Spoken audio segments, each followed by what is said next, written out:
ভারতীয় সেনাদের মঙ্গল কামনায় কোচবিহারের কুলদেবতা মদন মোহন মন্দিরে পুজো দিলেন বিজেপি নেতৃত্ব। কোচবিহার জেলা বিজেপির পক্ষ থেকে মদন মোহন মন্দিরে পুজো দেওয়া হয়।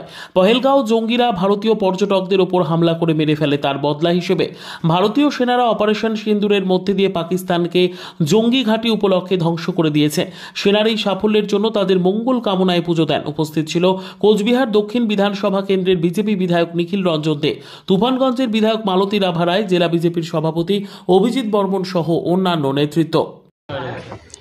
আপনারা জানেন যে গত 22শে এপ্রিল যে পহেলগাঁওতে যে 26 জন যে বেছে বেছে যে হিন্দুদের হত্যা করা হয়েছে এবং মা বোনদের সিঁদুর মুছে দেওয়া হয়েছে, তার পরিপ্রেক্ষিতে আমাদের ভারতীয় সৈনিকরা পাকিস্তানের মদতপুষ্ট যে পাকিস্তানের যে সমস্ত জঙ্গি ঘাঁটি, সেই 9টি জঙ্গি ঘাঁটি উড়িয়ে দিতে সক্ষম হয়েছে এবং সফল হয়েছে এবং সফলভাবে ফিরিয়ে এসছে সেই জঙ্গিদের ঘাঁটি ধ্বংস করে।